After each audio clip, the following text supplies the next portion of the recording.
Hello बच्चों, let's see the question. The question is identify oxidants and reductants in the following reaction. यहाँ पे हमें reaction given है H2S aqueous plus Cl2 aqueous is equals to sulphur solid plus Cl negative aqueous. हमें बताना है कि इस reaction में ऑक्सीडेंट कौन से हैं और रिडक्टेंट्स कौन से हैं. चलिए इसका सॉल्यूशन देख लेते हैं. अगर हम बात करें इस क्वेश्चन के की कॉन्सेप्ट की, तो यहाँ पे की कॉन्सेप्ट क्या हो जाएगा. यहाँ पे की कॉन्सेप्ट हो जाएगा oxidant and reductant. Oxidant and reductant. अब देखो, तो बेसिकली हम जो ऑक्सीडेंट बोलते हैं वो ऑक्सीडाइजिंग एजेंट को बोलते हैं और रिडक्टेंट बोलते हैं रिड्यूसिंग एजेंट को. ओके,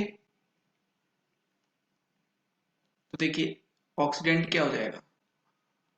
ऑक्सीडेंट का मतलब हो गया ऑक्सीडाइजिंग एजेंट, और ऑक्सीडाइजिंग एजेंट क्या होते हैं, विच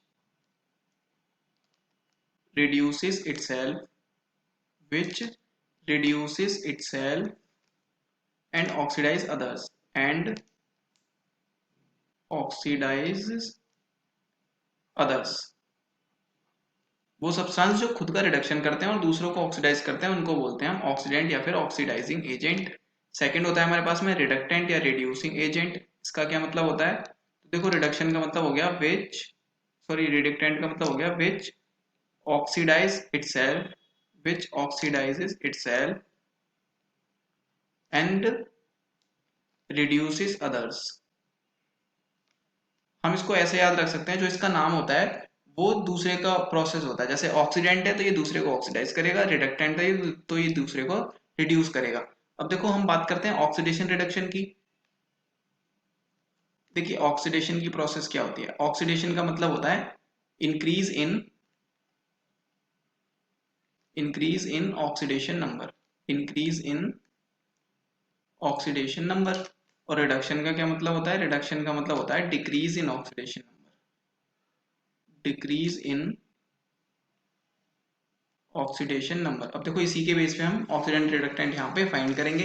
हमें रिएक्शन गिवन है H2S aqueous plus Cl2 aqueous is equals two sulphur solid plus Cl negative aqueous. देखो यहाँ पे हम क्या करेंगे, ऑक्सीडेशन नंबर फाइंड करेंगे और उसी के बेस पे बता देंगे कि ऑक्सीडेंट रिडक्टेंट कौन सा है. सबसे पहले हमें दे रखा है H2S. H2S में जब हम फाइंड करेंगे सल्फर की ऑक्सीडेशन नंबर, देखो हाइड्रोजन की हमें पता है कितनी होती है, +1 होती है. 2 एटम्स दे रखे हैं, +1 प्लस सल्फर की x ऐड कर लेंगे is equal to total charge 0. यहाँ से x की वैल्यू कितनी आ जाएगी, -2 आ जाएगी. मतलब यहाँ पे जो सल्फर है उसकी ऑक्सीडेशन नंबर -2 है. और यहाँ पे देखो, यहाँ पे जो सल्फर दे रखा है इसकी है 0. तो अगर कोई -2 से 0 में जा रहा है, इसका मतलब क्या हो रहा है, इंक्रीज हो रहा है, ऑक्सीडेशन नंबर में इंक्रीज हो रहा है. और अगर ऑक्सीडेशन नंबर इंक्रीज होती है, इसका मतलब क्या होता है, वहां पे ऑक्सीडेशन होता है. तो सल्फर का क्या हुआ है, H2S का सल्फर में ऑक्सीडेशन हो गया. इसका मतलब जब खुद का ऑक्सीडेशन किया है इसने तो दूसरे को रिड्यूस किया होगा. और जो खुद को ऑक्सीडाइज करते हैं, दूसरे को रिड्यूस करते हैं, इनको हम बोलते हैं रिडक्टेंट. तो यहाँ पे रिडक्टेंट क्या हो गया, यहाँ पे रिडक्टेंट हो जाएगा H2S. रिडक्टेंट हो गया यहाँ H2S. अब देखिए Cl2 का ऑक्सीडेशन नंबर यहाँ 0 था क्योंकि ये डाइएटॉमिक मॉलिक्यूल है, डाइएटॉमिक मॉलिक्यूल्स का 0 होता है जो सेम होते हैं. ओके, और इस साइड में Cl हो गया नेगेटिव में, यहाँ पे हो गया -1. तो देखो अगर 0 से -1 में चला गया, इसका मतलब क्या हो गया, डिक्रीज इन ऑक्सीडेशन नंबर हुआ है. और डिक्रीज कहाँ पे होता है, डिक्रीज होता है रिडक्शन में. तो देखो जब क्लोरीन ने खुद का रिडक्शन किया है तो दूसरे को ऑक्सीडाइज किया होगा, है ना, H2S ऑक्सीडाइज हो रहा है. अब जिसका खुद का रिडक्शन होता है और दूसरे को ऑक्सीडाइज करता है, इसको हम बोलते हैं ऑक्सीडेंट.